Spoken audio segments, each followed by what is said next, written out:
హైదరాబాద్ గోల్నాకలో మూసీ బాధితులను BRS working president KTR పరామర్శించారు. తులసిరామ్ నగర్ బస్తీ వాసులతో కేటీఆర్ ముఖాముఖి అయ్యారు.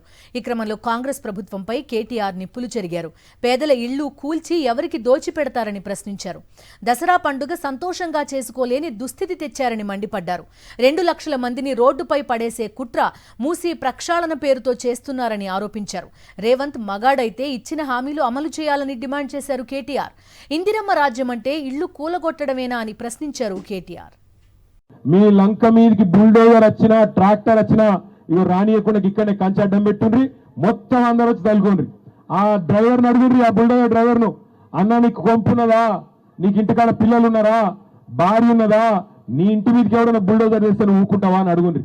40 ఏళ్ళకెళ్ళి 50 ఏళ్ళకెళ్ళి ఇక్కడనే ఉంటున్నాం, రిజిస్ట్రేషన్లు అయినాయి, మా పర్మిషన్లు ఉన్నాయి, ట్యాక్సులు కడుతున్నాం, ఏ లెక్కన గులగొడతామని అడగాలి.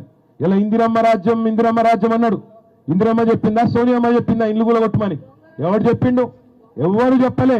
ఇందిరమ్మ రాజ్యం ఇల్లు కట్టిస్తా అన్నావు, ఇల్లు గులగొడతా అని చెప్పలే. అయినా నాకు తెలియక అడుగుతా, ఇయ్యాల ఇక్కడున్న ఒక మల్లయ్య ఇల్లు గులగొట్టి అక్కడ మాల్ కడితే ఏమొస్తుంది నీకు?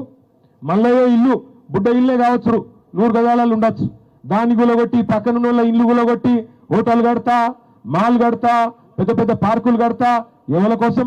ఇక్కడ ఉన్నాయన్ని బొందల గడ్డలు చేసి ఇక్కడ ఉన్న వాళ్ళందరినీ లేపేసి దాని మీదకి వెళ్ళేదో కడతా అంటే ఎవరి కోసం అని నేను అడుగుతున్నా. అత్తలను చూసుకుంటా, కోడలను చూసుకుంటా, నల్ల బిల్లులు కడతా, కరెంటు బిల్లులు కడతా, మీరు కట్టే అక్కర్నే లేదు, సోనియా గాంధీ కడుతుంది, ఫ్రీ గ్యాస్ ఇస్తా, ఫ్రీ బస్సు పెడతా, ఇన్ని కథలు చెప్పిండు. ఇవాళ ఎప్పుడైనా చెప్పిండా ఇల్లు గులగొడతా అని? ఇల్లు గులగొడతా అంటే ఓట్లు పడుతున్నానా?